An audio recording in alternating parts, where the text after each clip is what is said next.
위험해! 내가 잡았어! 새벽 4시 30분 차보다 먼저 달린 경비원이 있습니다. 사람 하나 살렸을 뿐인데요. 그날부터 김만수의 시간이 달라졌습니다. 그런데 이상하죠. 65살입니다. 그저 오래된 아파트 단지의 경비원인데요. 어떻게 그 차보다 먼저 달려갔을까요? 새벽 4시 반입니다.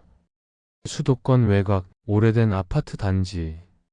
가로등 불빛이 희미하고 경비실 창문엔 김이 서립니다. 김만수는 늘 그 시간에 일어납니다. 알람이 울리기도 전에 몸이 먼저 깹니다. 김만수는 알고 있습니다. 자기 몸에 초능력 같은 게 있다는 것. 젊었을 때 팔씨름 한번 했다가 상대 손을 너무 쉽게 눌러버린 적이 있습니다. 그날 이후 그는 힘쓰는 일을 피해 다녔습니다. 초능력은 자랑이 아니라 사고라는 걸 이미 한번 겪어봤으니까요. 그는 천천히 경비복을 챙겨 입습니다. 단추를 하나씩 잠그고요. 주머니를 2번 만져봅니다. 열쇠, 손전등, 수첩, 그리고 낡은 휴대폰. 오늘도 별일 없기를 그런 마음이죠. 경비실 문을 열면 차가운 공기가 얼굴을 때립니다. 김만수는 단지 안을 한 바퀴 돕니다. 분리수거장 비닐이 바람에 날리고요. 누군가 버린 아이 장난감이 바퀴 하나 없이 굴러갑니다. 그걸 잠깐 바라보다가 만수는 허리를 굽혀 장난감을 세워둡니다. 그게 이 사람의 습관입니다. 누가 보지 않아도 어지러운 건 못 지나칩니다. 경비 아저씨.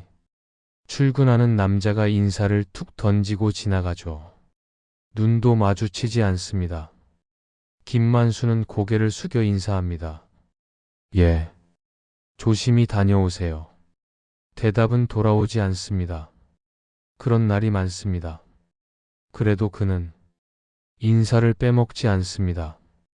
경비일이 끝나면 잠깐 쉬어야 하는데요. 김만수는 쉬지 않습니다. 새벽 시장으로 향합니다. 그 시장 골목 끝에 그가 가끔 들르는 나물 좌판이 있거든요. 그날도 그냥 콩나물이나 좀 사자는 마음이었습니다. 큰일이 생길 줄 모르고요. 단지를 나와 큰 길로 접어들면 도시는 아직 잠들어 있습니다. 가게 셔터는 내려가 있고 빵집 유리창엔 불이 꺼져 있습니다. 김만수는 늘 같은 길로 걷습니다. 한 번도 헤매지 않았던 길이죠. 그런데 그날은 길 모퉁이를 도는 순간 작은 그림자 하나가 보입니다. 가로등 밑 도로 가장자리. 키가 허리도 안 되는 아이입니다. 아이의 발이 멈춰 있습니다. 고개는 두리번거리고요. 양손은 주머니도 엄마 손도 없습니다. 혼자입니다. 김만수는 반사적으로 속도를 늦춥니다. 남의 일엔 선 긋고 살려던 사람인데요. 그날만은 발이 멈췄습니다. 얘야, 너 어디 가니? 아이는 고개를 번쩍 듭니다. 눈이 커다랗고 얼굴이 하얗습니다. 입술이 파르르 떨립니다. 저요. 말이 이어지지 않죠. 김만수는 아이에게 다가가며 주변을 먼저 봅니다. 뒤따라오는 어른이 있나? 전화 통화하는 엄마가 있나? 아무것도 없습니다. 집이 어디야? 아이는 고개를 젓습니다. 몰라요. 이름은? 진우요. 진우는 그 짧은 대답을 하고도 숨을 몰아쉽니다. 길을 잃은 아이가 내는 숨은 어른이 내는 숨과 다릅니다. 겁이 붙어 있는 숨이죠. 김만수는 한숨을 삼킵니다. 그리고 조심스럽게 아이의 눈높이에 몸을 낮춥니다. 진우야. 여기 위험하니까 잠깐 저기 안쪽으로 가자. 그 말이 끝나기도 전에 진우는 한 발을 뒤로 뺍니다. 믿지 못하겠다는 몸짓입니다. 아이가 먼저 경계하는 세상이죠. 김만수는 손을 내밀지 않습니다. 대신 자신의 손바닥을 아이에게 보여줍니다. 빈손입니다. 할아버지, 여기서 일하는 사람이야. 저기 아파트 경비. 그러면서 가슴팍에 명찰을 손가락으로 톡 두드립니다. 진우의 눈이 명찰로 이동합니다. 그리고 다시 만수 얼굴로 돌아옵니다. 아이는 그 짧은 순간에 사람을 평가합니다. 그게 너무 익숙한 표정이라서 만수는 가슴이 살짝 먹먹해집니다. 그리고 그 순간입니다. 새벽길을 달려오는 차량 한 대. 속도가 빠릅니다. 새벽엔 늘 그렇습니다. 길이 비어 있으니까요. 진우가 갑자기 한 발 앞으로 나섭니다. 아마도 길 건너편 불빛이 엄마처럼 보였겠죠. 아이는 판단보다 마음이 먼저 움직입니다. 진우야. 김만수가 소리를 치는 동시에 차가 경적을 울립니다. 빵. 시간이 늘어지는 느낌이 듭니다. 김만수의 머릿속엔 계산이 없습니다. 그냥 몸이 나갑니다. 그런데요. 말이 안 될 만큼 빠릅니다. 65살의 관절에서 나올 속도가 아닙니다. 발이 땅을 박차는 소리가 이상하게 묵직합니다. 김만수는 아이의 허리를 끌어안고 길 밖으로 굴러떨어지듯 밀어냅니다. 다음 순간 차는 그 자리에서 멈춰섭니다. 타이어가 바닥을 긁는 소리. 운전자가 창문을 내리고 소리칩니다. 미쳤어요. 애를 왜 여기서? 김만수는 대답을 못합니다. 숨이 갑자기 턱 막힙니다. 심장이 아니라 몸 전체가 한 번에 뜨겁게 식는 느낌입니다. 그는 아이를 먼저 확인합니다. 진우의 무릎이 까졌습니다. 피가 맺힙니다. 그것만 보입니다. 살았다는 증거니까요. 괜찮니? 진우는 눈을 크게 뜬 채 말이 없습니다. 그리고 아주 느리게 만수의 옷자락을 잡습니다. 꽉. 손가락이 떨립니다. 그 작은 손의 힘이 김만수의 마음을 붙잡습니다. 본인은 모를 겁니다. 그냥 무서우니까 잡은 건데요. 김만수는 그 힘을 너무 오래 잊고 살았습니다. 운전자는 욕을 중얼거리며 다시 출발합니다. 새벽은 원래 사과도 짧고 지나감도 빠릅니다. 김만수는 진우를 일으켜 세웁니다. 그런데 그때입니다. 그의 손이 미세하게 떨립니다. 팔 안쪽 근육이 경련하듯 뭉칩니다. 방금 전 몸을 너무 과하게 움직였습니다. 그 대가가 벌써 오고 있습니다. 그는 아무렇지 않은 척 무릎을 굽혀 진우의 무릎을 닦아줍니다. 주머니에서 손수건을 꺼냅니다. 깨끗하진 않지만 없는 이만 못한 건 아니죠. 피 조금 났네. 괜찮아. 금방 멎어. 말은 담담합니다.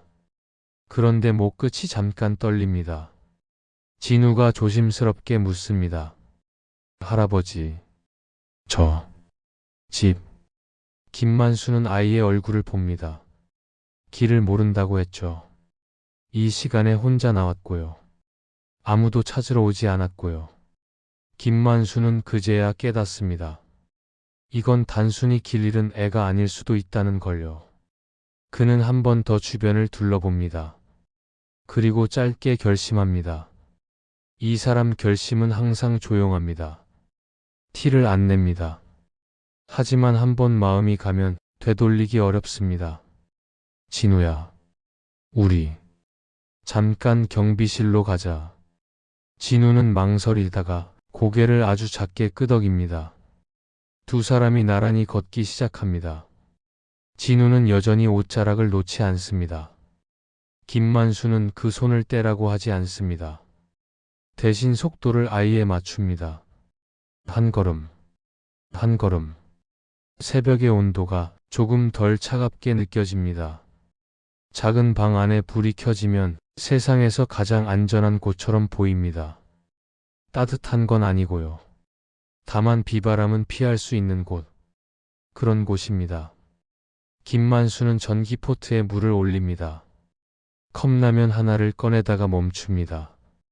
아이에게 라면을 먹일지 말지 그 잠깐이 그 사람에게는 큰 고민입니다. 배고프니? 진우는 고개를 끄덕이다가 다시 흔듭니다. 모르겠어요. 배고픈데 말하면 혼날까 봐요. 그 표정이 그렇습니다.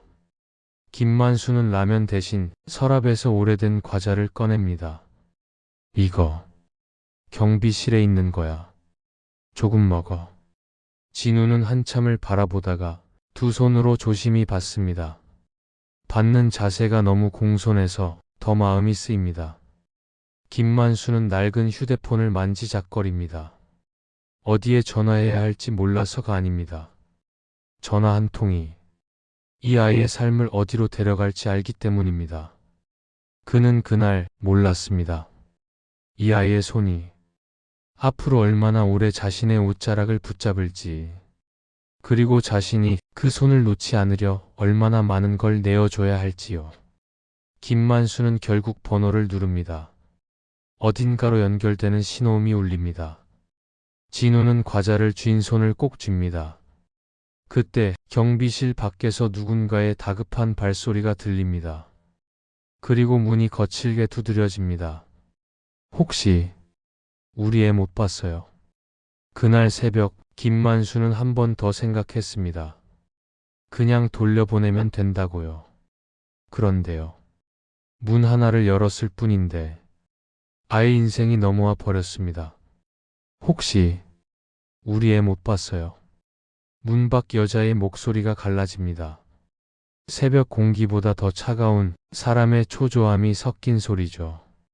김만수는 문을 열기 전에 진우를 한번 봅니다. 진우는 과자 봉지를 두 손으로 꼭 쥐고 있습니다. 눈이 흔들립니다. 도망갈 준비를 한 눈입니다. 문을 열자 여자가 서 있습니다. 패딩 점퍼 위로 앞치마 끈이 매어 있고요. 손에는 비닐 장갑 자국이 남아 있습니다. 새벽 시장에서 일하는 사람의 손입니다. 얼굴은 창백하고 이마엔 땀이 맺혀 있습니다. 네, 애가요. 여자는 말을 잇지 못합니다. 숨을 삼키며 안을 들여다봅니다. 진우가 그 순간 한 발 뒤로 물러납니다. 그리고 김만수의 뒤로 숨습니다. 옷자락을 잡는 손이 더 꽉 들어갑니다. 김만수는 그 손을 떼지 않습니다. 대신 여자의 눈을 봅니다. 아이, 여기 있습니다. 길을 잃었다고 해서요. 말투는 정중한데 몸은 경계합니다. 괜히 사고가 날까 봐요. 여자는 진우를 보자마자 무릎이 꺾입니다. 진우야, 너 왜 나갔어? 그 말이 끝나기도 전에 여자의 기침이 터집니다. 콜록. 기침이 한 번이 아닙니다. 몸 안쪽을 긁어내는 기침입니다. 진우가 한 걸음 다가가려다 멈춥니다. 엄마가 무섭지 않은데도요. 그 기침이 무서운 겁니다. 김만수는 물을 따라 건넵니다. 물 좀 드세요. 여자는 물을 받다가 손이 떨립니다. 컵 가장자리에 물이 조금 넘칩니다. 죄송해요. 제가 잠깐 눈을... 괜찮습니다. 아이가 다치진 않았어요. 김만수는 그렇게 말하면서도 진우 무릎에 까진 상처를 한 번 더 봅니다. 피는 멎었지만 붉은 자국이 남아 있습니다. 여자는 연신 허리를 숙입니다. 정말 감사합니다. 정말. 그 고마움이 너무 급해서 오히려 마음이 불안해지는 사람도 있습니다. 김만수는 그런 쪽입니다. 여자는 자기소개를 합니다. 저 최미영이라고 해요. 새벽 시장에서 나물 팔아요. 말 끝에 또 기침이 섞입니다. 이번엔 더 길고 깊습니다. 김만수는 이름을 듣고도 더 묻지 않습니다. 그냥 고개만 끄덕입니다. 예, 김만수입니다. 여기 경비하고요. 미영은 진우 손을 잡아 끌듯 데려가려다 멈춥니다. 아이 손이 굳어 있습니다. 진우는 엄마 손을 잡으면서도 김만수 쪽을 힐끔 봅니다. 눈이 말합니다. 이 사람은 괜찮은 사람 맞죠? 라고요. 김만수는 모른 척 고개를 돌립니다. 아이 마음을 들여다보면 자꾸 손이 가니까요. 며칠이 흘렀습니다. 김만수의 새벽은 원래 단조롭습니다. 그런데 그 사건 이후 새벽 시장 골목이 자꾸 눈에 밟힙니다. 그가 나무를 사러 가는 날이 늘어나죠. 사려는 건 콩나물인데 자꾸 사람 안부를 사러 가는 겁니다. 시장 입구엔 김이 모락모락 나는 국밥집. 손님들 등짝에서 김이 나고요. 바닥은 축축합니다. 미영의 좌파는 늘 같은 자리에 있습니다. 비닐포대, 대야, 손저울, 그리고 작은 보온병. 미영은 김만수를 보자 고개를 숙입니다. 아, 경비 아저씨. 오셨어요. 웃으려 하는데 웃음이 끝까지 올라오지 않습니다. 입술이 창백합니다. 김만수는 봉투를 내밉니다. 그때 애 무릎 약 좀 발라주라고요. 이거 약국에서 산 밴드와 연고입니다. 굳이 안 해도 되는 걸 그는 해버립니다. 미영은 손사래를 칩니다. 아니에요, 아니에요. 제가 해야죠. 그런데 손이 약을 받습니다. 거절하면서도 받는 손. 한국 사람들 다 아시죠? 빚이 생기면 마음이 무거워집니다. 그날 미영은 장사를 하다가 또 쓰러집니다. 정확히는 무너집니다. 바닥에 주저앉는 순간도 아니고요. 몸이 툭 꺾입니다. 손에 쥔 미나리 다발이 바닥에 떨어집니다. 엄마. 진우 목소리가 찢어지듯 나옵니다. 아이의 소리가 시장 소음 위로 튀어오릅니다. 사람들이 괜찮아요? 하고 몰려들지만 정작 몸을 움직이는 건 김만수입니다. 그는 망설임이 없습니다. 주변에서 누가 말합니다. 119 불러요. 119. 그 사이 김만수는 미영의 어깨를 받칩니다. 미영 얼굴이 기울어집니다. 입술이 푸르스름합니다. 진우는 울면서 엄마 팔을 흔들고요. 그 작은 손이 너무 작습니다. 사람 하나를 깨울 힘이 없습니다. 김만수는 한번 숨을 삼킵니다. 그리고 미영을 엎습니다. 낡은 경비복 어깨가 확 꺼집니다. 무게가 실립니다. 진우야, 따라와. 뛰어. 김만수 목소리는 짧고 단단합니다. 진우는 울면서도 고개를 끄덕입니다. 시장 골목을 빠져나가 병원 쪽으로 향합니다. 새벽이라 차가 많지 않지만 길은 멀죠. 그런데 김만수의 발이 빨라집니다. 너무 빨라집니다. 사람들이 뒤에서 웅성거립니다. 어르신이 저렇게 뛰어? 택배 하나? 그 말들 사이로 김만수는 이를 꽉 물고 뜁니다. 그의 손가락 마디가 하얗게 질립니다. 팔뚝 혈관이 튀어나옵니다. 숨이 거칠어지는데도 속도가 줄지 않습니다. 마치 무게가 없는 것처럼요. 병원 응급실 문이 보입니다. 김만수는 마지막에 한 번 더 속도를 올립니다. 그리고 문 앞에서 미영을 조심히 내려놓습니다. 사람 쓰러졌습니다. 숨이 이상해요. 그가 소리치자 간호사들이 뛰어나옵니다. 바퀴 달린 침대가 굴러오고요. 진우는 그제야 다리가 풀립니다. 응급실 바닥에 주저앉습니다. 눈물과 콧물이 섞여 얼굴이 번들거립니다.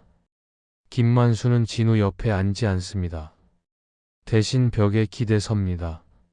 숨을 고르는 척을 하지만 손이 떨립니다. 그리고 아주 작게 코피가 맺힙니다. 그는 급히 손등으로 닦습니다. 아이가 볼까봐요. 의사가 나옵니다. 하얀 가운, 바쁜 얼굴. 보호자분 누구세요? 그 말이 복도에 딱 걸립니다. 미영을 업고 온 사람은 김만수인데요. 진우의 보호자는 엄마입니다. 그런데 엄마는 지금 안에 있습니다. 그럼 이 아이는 누굴까요? 김만수는 대답을 늦춥니다. 진우는 얼어붙은 채 의사를 봅니다. 김만수는 결국 말합니다. 저는 그냥 근처 아파트 경비입니다. 아이가 혼자라서요. 의사는 고개를 끄덕이다가 낮은 목소리로 말합니다. 폐 쪽이 많이 안 좋습니다. 그게 무슨 말기 가능성이 큽니다. 검사 들어가야 합니다. 말기라는 단어는 사람 귀에 들어오면 몸부터 식습니다. 김만수는 잠깐 입술을 깨뭅니다. 그리고 진우를 봅니다. 진우는 무슨 말인지 다 알지 못합니다. 그런데 분위기가 알게 합니다. 엄마가 오래 아픈 게 아니라 많이 아프다는 걸요. 진우가 조심스럽게 묻습니다. 우리 엄마 집 가요? 김만수는 바로 대답을 못합니다. 목이 한 번 걸립니다. 대신 진우의 머리 위에 자신의 손을 올렸다가 올리지 않습니다. 손이 멈춥니다. 괜히 손을 얹으면 약속이 되어버리니까요. 검사하고 선생님 말씀 듣자. 그게 김만수가 할 수 있는 최선의 말입니다. 그날부터 병원 복도에 앉아있는 아이가 생깁니다. 그리고 그 옆을 자꾸 맴도는 65살 경비원이 생깁니다. 그는 매번 나는 남이다라고 생각합니다. 하지만 발은 늘 그 아이 쪽으로 갑니다. 며칠 뒤 미영은 결국 병실에서 조용히 김만수에게 말합니다. 진우만 부탁드려도 될까요? 그 한마디가 떨어지는 순간 폭도 끝에서 누군가 서류를 들고 다가옵니다. 시설 차량이 병원 앞에 섰다는 연락이 들어옵니다. 아이를 데려가겠다는 차가 왔습니다. 서류도 다 갖췄고요. 그런데요. 그날 병원 복도에서 진우는 딱 한마디로 어른들을 멈춰 세웠습니다. 우리 할아버지예요. 미영의 병실 앞 복도는 늘 소독약 냄새가 진합니다. 벽지는 군데군데 뜯겨 있고요. 의자에 앉아있는 진우의 발은 바닥에 닿지 않습니다. 다리가 공중에서 허공을 찹니다. 불안할 때마다 그러죠. 김만수는 복도 끝 자판기 옆에 서 있습니다. 커피를 뽑아도 한 모금도 못 마십니다. 컵이 손에서 미세하게 흔들립니다. 그는 자꾸 벽시계를 봅니다. 시간이 가는 게 아니라 누가 시간을 빼앗아 가는 것 같습니다. 그때 복도 끝에서 두 사람이 걸어옵니다. 정장 바지, 서류철 그리고 업무용 미소. 아동보호 담당 공무원과 시설 직원입니다. 표정은 차분합니다. 그게 더 무섭죠. 차분하다는 건 이미 결정이 끝났다는 뜻이니까요. 최미영 씨 보호자분 되시나요? 공무원이 먼저 묻습니다. 김만수는 고개를 젓습니다. 저는 근처 경비입니다. 아, 예. 그래도 아이가 혼자라서요. 잠깐 이야기 좀 나누시죠. 진우는 그 말을 듣자 몸이 굳습니다. 아이는 잠깐이 어떤 단어인지 압니다. 잠깐은 늘 길어졌고 결국은 떨어졌으니까요. 잠시 뒤 간호사가 나옵니다. 보호자 한 분만 들어오세요. 김만수는 들어가려다 멈춥니다. 진우가 옷자락을 잡습니다. 꽉! 김만수는 그 손을 떼지 못하고 대신 고개만 끄덕입니다. 금방 나올게. 미영은 누워 있습니다. 머리카락은 힘없이 옆으로 흐르고 손등엔 링거가 꽂혀 있습니다. 눈은 떠 있지만 초점이 자꾸 풀립니다. 그런 사람의 눈이죠. 몸이 먼저 포기하는 눈. 미영이 힘겹게 웃습니다. 아저씨, 또 왔네요. 김만수는 의자에 앉지 않습니다. 앉으면 오래 있을 것 같아서요. 예. 시장 쪽 지나가다가요. 거짓말입니다. 그는 오늘도 경비 근무 끝나자마자 여기로 왔습니다. 미영은 숨을 한번 고르고 말을 꺼냅니다. 진우, 혼자 두면 안 돼요. 김만수는 고개를 숙입니다. 말을 막으려는 게 아닙니다. 듣고 싶지 않은 말이기 때문입니다. 미영이 이어 말합니다. 시설에서 데려간대요. 그게 맞는 거겠죠. 말은 담담한데 손끝이 떨립니다. 엄마가 담담하면 더 아프죠. 김만수는 짧게 말합니다. 미영 씨, 너무 걱정하지 마세요. 그 말이 나오자마자 본인이 제일 놀랍니다. 자기가 누굴 안심시키는 사람인 줄 몰랐거든요. 미영은 김만수를 똑바로 봅니다. 아저씨, 예. 진우, 부탁드려도 돼요? 그 말이 떨어지는 순간 병실 안 공기가 꺼집니다. 김만수는 한 걸음 뒤로 물러나고 싶습니다. 그런데 발이 움직이지 않습니다. 저는 김만수는 끝까지 말을 못합니다. 거절을 완성하면 미영이 무너질 것 같아서요. 미영은 고개를 아주 작게 끄덕입니다. 부탁이 아니라 마지막 선택이라는 뜻입니다. 병실 문이 열리고 김만수가 나오자 공무원이 다가옵니다. 어르신, 상황 설명드릴게요. 말투는 친절합니다.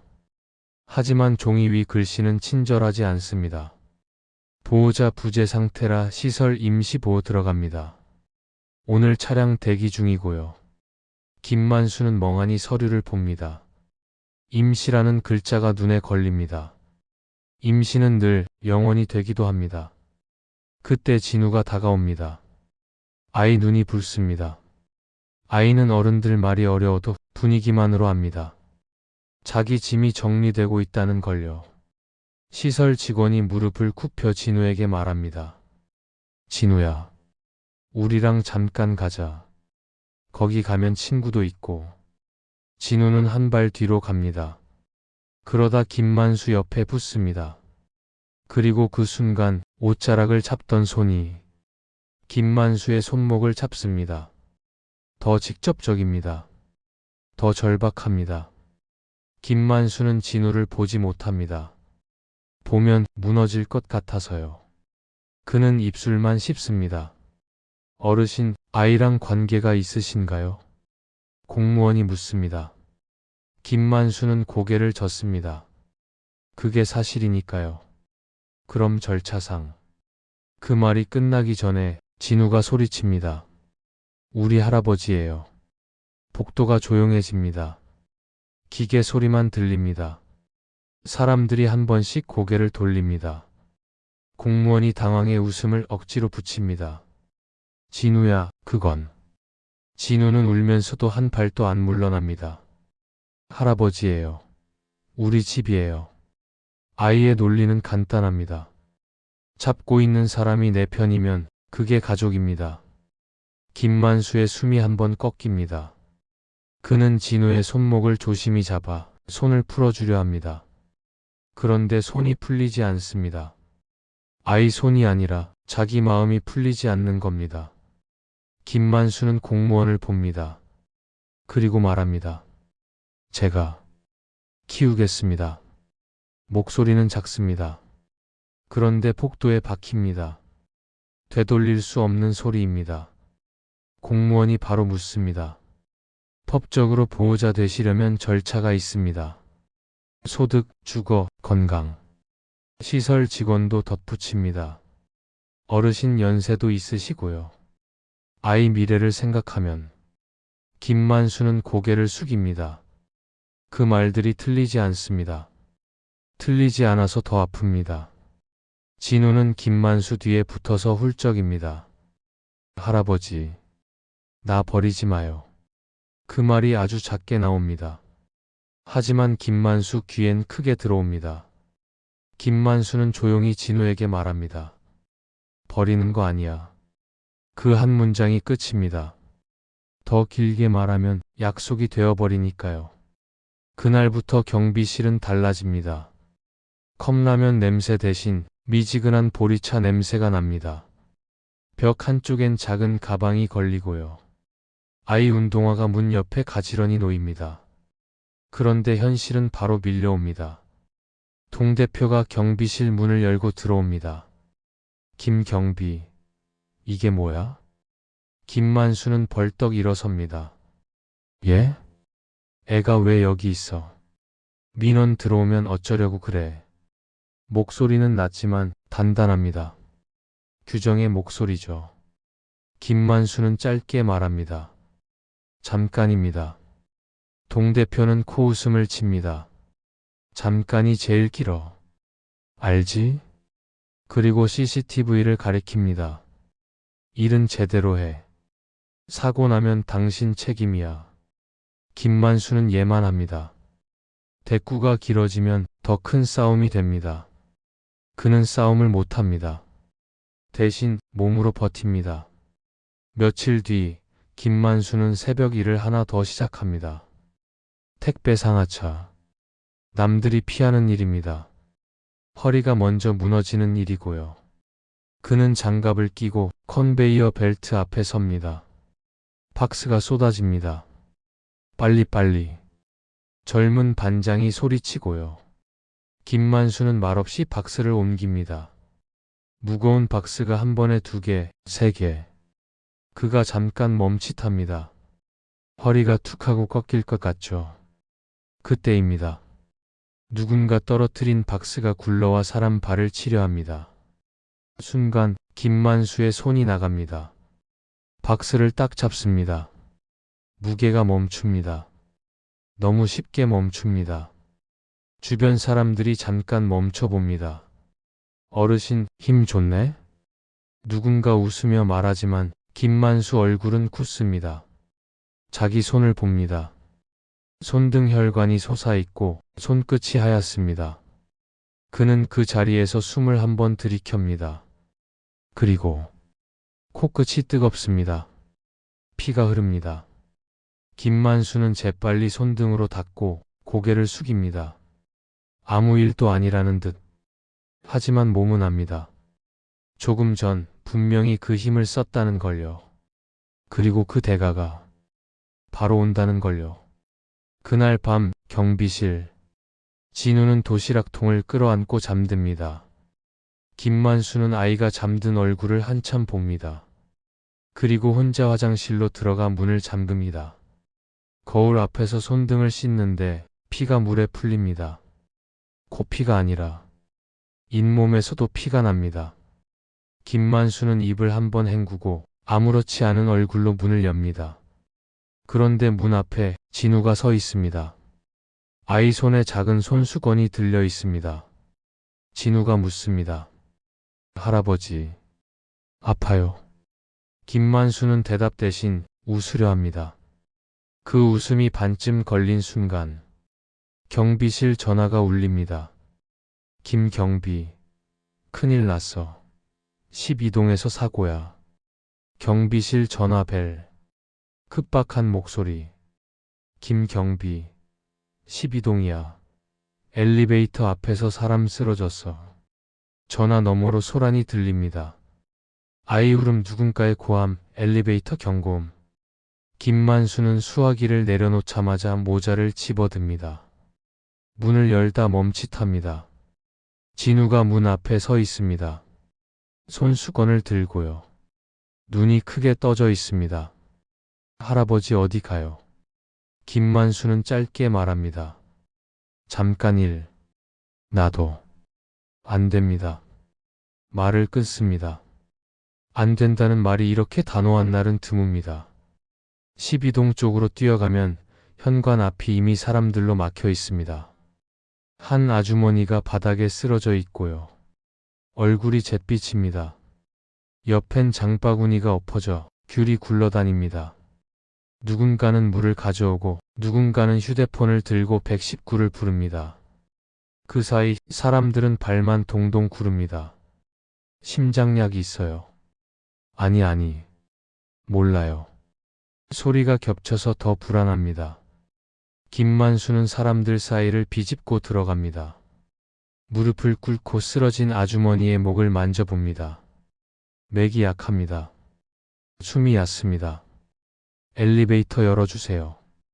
누군가 말합니다. 고장 났대요. 지금 멈췄대. 그 말이 떨어지는 순간 김만수 눈이 엘리베이터 문으로 갑니다. 엘리베이터 문은 반쯤 벌어져 있습니다. 안쪽에 사람이 갇힌 것도 아닙니다. 그냥 멈췄습니다. 이 낡은 단지는 늘 그렇습니다. 제일 급할 때 멈춥니다. 김만수는 아주머니를 조심히 들어 올립니다. 그런데 계단이 문제죠. 12동은 6층까지 계단이 길고 겨울엔 바닥이 미끄럽습니다.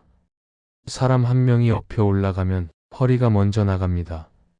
주민들이 말합니다. 어르신, 무리하지 마요. 119 오고 있어요. 김만수는 대답 대신 고개만 끄덕입니다. 그의 눈은 아주머니 얼굴에 고정돼 있습니다. 시간이 없습니다. 김만수는 숨을 한번 들이켜고 아주머니를 번쩍 엎습니다. 그리고 계단을 오르기 시작합니다. 한 칸, 두 칸. 처음엔 천천히요. 그런데 2층을 지나면서 속도가 붙습니다. 어색할 만큼 빠릅니다. 발이 계단을 2칸씩 밟습니다. 주민들이 뒤에서 하고 숨을 삼킵니다. 3층에서 아주머니 숨이 더 가빠집니다. 그때 김만수의 어깨 근육이 딱 굳습니다. 몸이 알아서 그 힘을 꺼냅니다. 그는 더 빨리 오릅니다. 6층 복도. 현관문이 열리고 가족이 울부짖습니다. 엄마, 엄마. 김만수는 아주머니를 바닥에 눕히고 가슴을 몇 번 눌러줍니다. 누군가는 경비 아저씨가 CPR도 해? 하고 놀라지만 김만수는 대답하지 않습니다. 그저 손이 움직입니다. 그때 119가 도착합니다. 구급대원이 들어오고 산소 마스크가 씌워집니다. 상황이 정리되면서 주민들은 김만수를 봅니다. 아저씨 진짜 고맙습니다. 대단하시네요. 칭찬이 쏟아지는데요. 김만수는 그 칭찬을 못 받습니다. 칭찬이 들어오는 순간 몸이 무너집니다. 그는 복도 끝으로 걸어가 벽에 기대고 손으로 입을 막습니다. 코피가 쏟아집니다. 이번엔 한 방울이 아닙니다. 손가락 사이로 붉은 게 흐릅니다. 김만수는 재빨리 소매로 닦고 고개를 숙입니다. 누구도 보지 않게요. 그런데 복도 끝에서 작은 발소리가 들립니다. 진우입니다. 아이가 결국 따라온 겁니다. 운동화를 제대로 못 신고 뒤축이 구겨진 채로요. 진우는 김만수 손을 봅니다.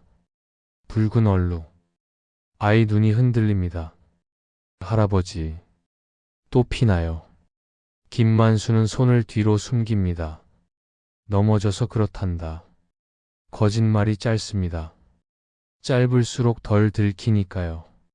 진우는 고개를 흔듭니다. 넘어졌는데 왜 이렇게 많이? 아이 말이 끝나기 전에 김만수는 진우 어깨를 잡습니다. 세게 잡진 않습니다. 다만 아이가 더 가까이 못 오게 딱 그만큼입니다. 진우야, 집 가자. 진우는 울컥합니다. 병원 가요. 할아버지 병원. 김만수는 잠깐 눈을 감습니다.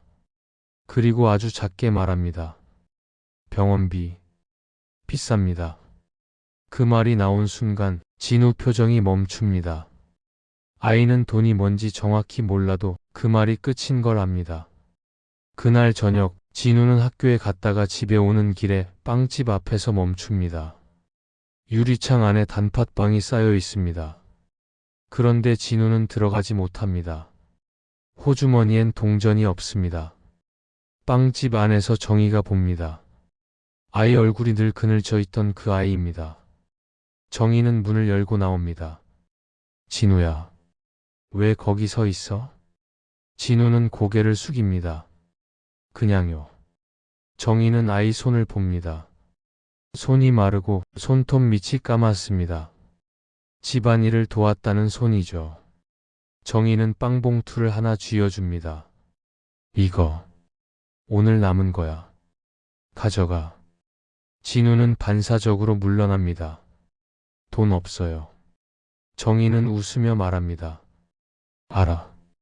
그래서 그냥 주는 거야. 그 말에 진우 눈이 빨개집니다. 할아버지가 미안해해요. 정희는 잠깐 멈칫합니다. 그리고 말합니다.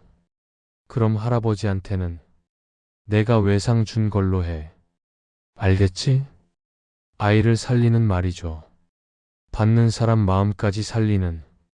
며칠 뒤 김만수는 결국 진우 손에 이끌려 동네 내과에 앉습니다. 대기실 TV에서 건강 프로그램이 나오고요. 어르신들이 조용히 기침합니다. 의사는 김만수 혈압을 재고 피검사를 보며 눈썹을 찌푸립니다. 어르신 최근에 무리하셨어요. 김만수는 짧게 웃습니다. 그냥 일 좀 했습니다. 의사는 더 묻습니다. 코피 자주 나죠? 어지럽죠? 김만수는 대답 대신 눈을 피합니다. 의사가 낮은 목소리로 말합니다. 이거요. 그냥 빈혈이 아닙니다. 몸이 빨리 닳고 있어요. 김만수는 손바닥을 꼭 쥡니다. 그 말이 자기가 숨겨온 것과 닿아 있어서요. 진우는 옆에서 의사를 봅니다. 우리 할아버지 죽어요? 아이의 질문은 늘 직선입니다. 의사는 잠깐 멈칫하다가 단어를 고릅니다. 어르신이 무리하면 위험합니다. 김만수는 진우를 한번 봅니다. 아이 눈이 하지 말라고 말합니다. 그 눈을 보면 더 무리하고 싶어집니다. 아이를 안심시키고 싶어서요. 집에 오는 길, 김만수는 약봉지를 주머니에 넣고 진우 손을 잡습니다. 이제는 진우가 옷자락이 아니라 손을 잡습니다. 조금 자랐다는 뜻이죠. 진우가 말합니다. 할아버지, 힘쓰지 마요. 김만수는 짧게 웃습니다. 힘 안 쓴다. 진짜요. 응. 그런데 그 대답은 약속이 아닙니다. 그는 알고 있습니다. 힘을 안 쓰는 날에도 힘이 필요해지는 순간이 온다는 걸요. 그날 밤 김만수는 경비실 서랍 깊숙이 작은 수첩을 넣습니다. 진우 학원비, 급식비, 전기세. 숫자가 줄을 섭니다. 그리고 맨 아래 자기 이름 옆에 조용히 적습니다. 무리하지 말 것. 그때 낡은 휴대폰이 울립니다. 모르는 번호입니다. 김만수는 망설이다 받습니다. 김만수 씨 맞으시죠? 낯선 남자 목소리. 예. 예전에 가족관계 확인이 안 된다고 하셨던 그건 말입니다. 김만수 눈이 굳습니다. 아동보호 쪽에서요. 서류가 다시 진행됩니다. 진우는 방 안에서 숙제를 하다 말고 고개를 듭니다. 김만수는 아이를 보며 더 낮게 말합니다. 예. 알겠습니다. 전화가 끊기고 김만수는 한동안 수화기를 내려놓지 못합니다. 그리고 아주 작게 숨을 내쉽니다. 이제부터는 힘이 아니라 서류와 규정이 싸움 상대가 됩니다. 그 후 아이 엄마의 유언이 있었기에 진우를 키울 수 있게 된 30년. 이제는 어엿한 변호사가 된 진우. 김만수는 처음으로 이제 됐다는 표정을 지었습니다. 경비실은 예전보다 조용해졌습니다. 책상 위엔 아이 숙제 대신 진우의 명함이 놓여 있고요. 벽 한쪽엔 넥타이가 걸려 있습니다. 빨래 집게로 집어 말린 와이셔츠도 보입니다. 진우가 어른이 됐다는 흔적이죠. 김만수는 여전히 새벽에 깹니다. 알람 없이요.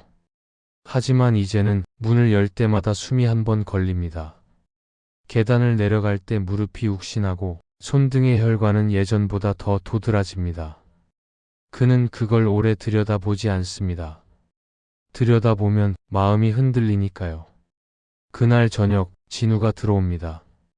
양복 바지에 먼지가 묻었고 넥타이는 느슨합니다. 얼굴은 피곤한데도 웃습니다. 할아버지, 됐어요. 뭐가 됐냐? 변호사 정식 발령이요. 김만수는 오냐 한마디만 합니다. 그런데 손이 밥숟가락 위에서 잠깐 멈춥니다. 뿌듯해서가 아니라 안도해서요. 이제는 진우가 굶지 않겠다는 안도입니다. 진우는 주머니에서 봉투를 꺼냅니다. 이거 첫 월급이랑요. 김만수는 봉투를 밀어냅니다. 너 써. 할아버지, 너 써라. 말이 짧습니다. 길게 하면 울컥할까봐요.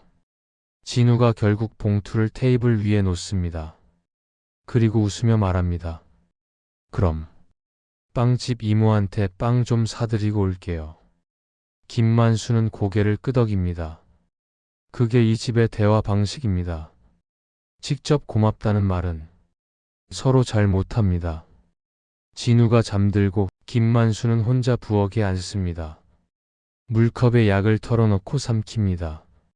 약 봉투는 늘 같은 곳에 숨겨둡니다. 진우 눈에 띄지 않게요. 그는 서랍을 열어 통장을 꺼냅니다. 잔고를 확인하고 다시 넣습니다. 이제는 돈이 조금 생겼는데도요. 습관은 쉽게 안 바뀝니다. 그렇게 몇 달이 흘렀습니다. 다행히도 그날 이후로는 심장이 내려앉을 만큼의 전화는 없었습니다. 진우는 이제 어엿한 변호사로 막힘없이 일하고 있었고요. 집 안도 조금은 평온해진 듯 보였습니다. 그래서였을 겁니다. 그날 밤 전화가 울렸을 때 김만수는 잠깐 안심부터 했던 게 화면에 찍힌 번호는 진우 회사였습니다. 김만수는 반사적으로 받습니다. 여보세요. 수화기 너머엔 진우가 아닙니다. 낯선 남자 목소리입니다. 보호자 분이신가요? 병원 응급실인데요. 김만수는 말이 멈춥니다. 컵에 든 물이 흔들립니다. 진우 씨가 사고를 당했습니다. 빨리 오셔야 합니다. 김만수는 예도 못합니다. 그저 수화기를 꽉 쥡니다. 응급실은 늘 같은 냄새가 납니다. 소독약, 땀, 그리고 숨. 김만수는 그 냄새를 싫어합니다. 여기서 많은 걸 잃었거든요. 진우는 침대에 앉아 있습니다. 머리 한쪽에 붕대, 입술이 터져 있습니다. 눈은 멀쩡한데 표정이 텅 비어 있습니다. 김만수가 가까이 가자 진우가 고개를 듭니다. 할아버지. 그 한마디에 김만수는 숨을 내쉽니다. 살아있다는 게 확인된 숨. 옆에 서 있던 경찰이 말을 합니다. 피고인 법정 다툼 문제로 안가품이 있었고요. 현재 CCTV 확보 중입니다. 진우는 시선을 돌립니다. 말을 안 합니다. 그게 더 불안하죠. 김만수는 경찰에게 고개만 끄덕이고 진우 옆에 앉습니다. 전에 네가 이긴 재판 때문에 그런 거야. 진우가 한참 있다가 말합니다. 그냥 제가 해결해 볼게요. 걱정 마세요. 진우 목소리가 낮습니다. 만수는 마음이 무겁습니다. 그날 이후 진우는 회사에 나가면 주위를 살핍니다. 퇴근길엔 뒤를 돌아봅니다. 모르는 번호로 걸려오는 전화가 많아졌고 집 앞엔 모르는 차가 잠깐씩 서 있다가 가고는 했습니다. 아무 일 아닌 척 지나가지만 불안은 집 안까지 들어옵니다. 김만수는 묻고 싶고 지켜주고 싶습니다. 현관문을 2번 잠깁니다. 창문을 확인합니다. 밤마다 단지 순찰을 한 번 더 돕니다. 현재로선 자기가 할 수 있는 건 그런 것뿐이니까요. 그러던 어느 밤입니다. 진우가 집에 들어오자마자 숨을 몰아쉽니다. 얼굴이 하얗습니다. 손이 떨립니다. 할아버지. 누가 계속 따라왔어요. 김만수는 바로 일어납니다. 어디서? 집 앞까지요. 골목에서부터. 진우가 창밖을 봅니다. 눈이 흔들립니다. 예전 길 잃었던 8살의 눈으로 돌아갑니다. 그때 문 손잡이가 한 번 움직입니다. 철컥. 잠긴 문을 확인하는 소리. 김만수의 어깨가 굳습니다. 쿵. 문을 한 번 찹니다. 진우가 숨을 삼킵니다. 입술이 하얗게 마릅니다. 김만수는 진우를 방 쪽으로 밀어냅니다. 불 꺼. 안에서 잠가. 진우는 고개를 끄덕이다가 멈춥니다. 할아버지. 112. 진우가 휴대폰을 들지만 손이 떨려 화면이 제대로 눌리지 않습니다. 비밀번호가 엉키고 손끝이 자꾸 미끄러집니다. 문 밖에서 목소리가 들립니다. 낮고 조용합니다. 너무 조용해서 더 무섭습니다. 진우 씨. 진우가 얼어붙습니다. 문 좀 열죠. 잠깐 얘기만 합시다. 김만수는 체인 거리를 확인합니다. 그리고 진우 쪽을 흘끗 봅니다. 뒤로. 진우는 물러나지 못합니다. 거실 쪽을 힐끗 봅니다. 손에 잡히는 건 접힌 우산 하나. 문이 다시 흔들립니다. 쿵. 체인이 팽팽하게 당겨집니다. 진우가 문 쪽으로 소리칩니다. 목소리가 갈라집니다. 누구시냐고요? 진우는 날카롭게 소리칩니다. 문 밖에서 잠깐 정적. 그리고 결국 체인이 뚝 끊어지며 문이 확 열립니다. 남자 둘이 들어옵니다. 모자를 눌렀었고 얼굴이 반쯤 가려져 있습니다. 몸집이 크고 동작이 빠릅니다. 진우가 반사적으로 한 발 앞으로 나섭니다. 당신들 뭐하는 사람들이에요? 여기가 어디라고? 말끝이 떨립니다. 그런데도 눈을 피하지 않습니다. 한 남자가 짧게 웃습니다. 진우 씨 맞네. 난 당신 때문에 돈 잃었어. 진우 때문에 재판에서 졌다고 안갚음을 하러 온 것이었습니다. 그 순간 진우는 우산을 들고 남자 쪽으로 휘두릅니다. 각도도 엉망이고 힘도 없습니다. 하지만 도망치진 않습니다. 우산 끝이 남자 어깨에 닿습니다. 남자가 얼굴을 찡그리며 진우 팔을 잡으려는 순간 김만수가 앞으로 나섭니다. 그만하게. 짧습니다. 김만수는 진우를 등 뒤로 밀어내고 자기 몸을 그대로 문 앞에 세웁니다. 진우 뒤로 가. 진우가 숨을 삼킵니다. 할아버지. 남자 하나가 김만수를 후려봅니다. 어르신 비키세요. 그러 크게 다쳐도 몰라요. 피코는 말투가 끝나기도 전에 김만수의 손이 남자의 가슴팍에 닿습니다. 턱. 밀었다기엔 너무 가볍습니다. 그런데 남자의 몸이 두 걸음, 세 걸음 뒤로 밀리더니 벽에 부딪힙니다. 흐억. 숨이 턱 막힌 소리. 바로 낮아 빠져버립니다. 다른 한 명이 굳어섭니다. 상황을 다시 계산하는 눈입니다. 김만수의 숨이 거칠어집니다. 어깨가 크게 들썩입니다. 하지만 눈은 흔들리지 않습니다. 김만수가 한 발 더 나섭니다. 나가. 목소리는 단호합니다. 남자들은 더 이상 다가오지 못합니다. 만수가 그들 쪽으로 다가서자 서로 얼굴만 한번 보고 슬슬 뒷걸음질 치더니 꼬랑지를 빼고 도망가기 바쁩니다. 계단을 내려가는 발소리가 급하게 멀어집니다. 그만 됐다. 김만수는 더 하지 않습니다. 쫓지도 않습니다. 그저 문 앞에 서 있을 뿐입니다. 집안이 갑자기 조용해집니다. 너무 조용해서 진우 숨소리만 크게 들립니다. 다리 힘이 풀립니다. 진우가 떨리는 목소리로 말합니다. 할아버지. 갔어요. 그 말이 끝나자 김만수의 무릎도 툭 꺾입니다. 그는 벽을 잡으려다 손끝이 미끄러집니다. 숨이 끊어지듯 멎습니다. 진우가 달려옵니다. 할아버지.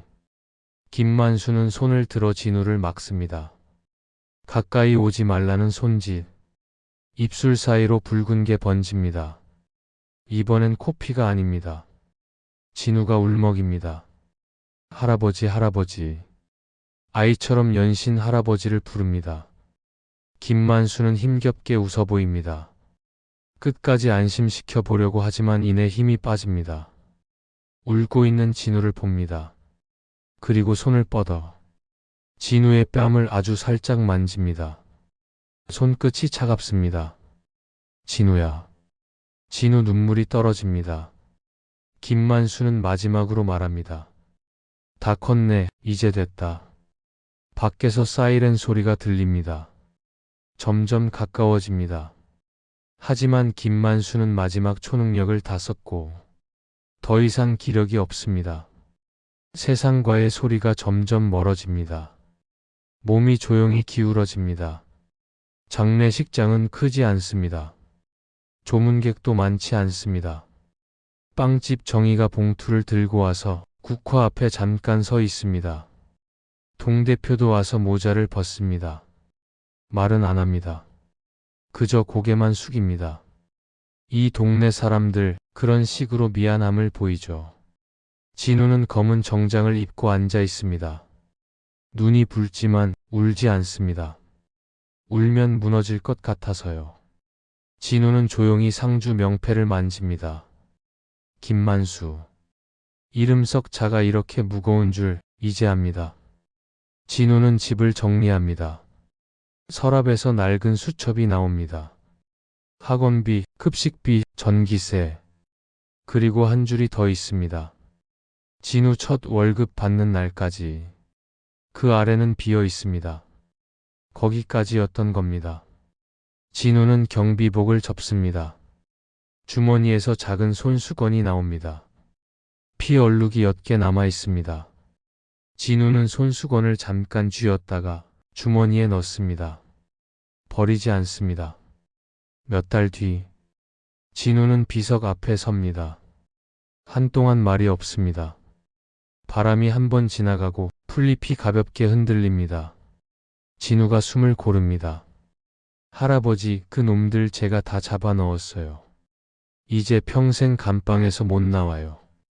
할아버지를 안심시켜 드리러 찾아왔지만 여기서 위안 받는 건 오히려 자신임을 압니다. 할아버지가 초능력이 있었다는 것도 알아요. 저는 그런 건 없지만 지킬 수 있는 방식을 배워서 감사합니다. 진우는 고개를 숙입니다. 그동안 어린 날에 받은 사랑을 다시 떠올려 봅니다. 2번이나 자신을 구해준 할아버지. 진우는 돌아섭니다. 내려가는 길은 올라올 때보다 조금 덜 무겁습니다. 그리고 그때 아주 조용한 깨달음 하나가 남습니다. 초능력은 남들보다 센 힘이 아니라 꼭 필요한 순간에 한 발 내딛는 용기였음을. 김만수는 그 용기를, 진우는 그 용기를 이어받았습니다. 그렇게 또 다른 누군가의 삶이 조용히 계속됩니다. 여러분의 초능력은 어디에 있나요? 힘든 이웃이 있다면 용기 있는 한 걸음으로 먼저 다가가 보면 어떨까요? 감사합니다.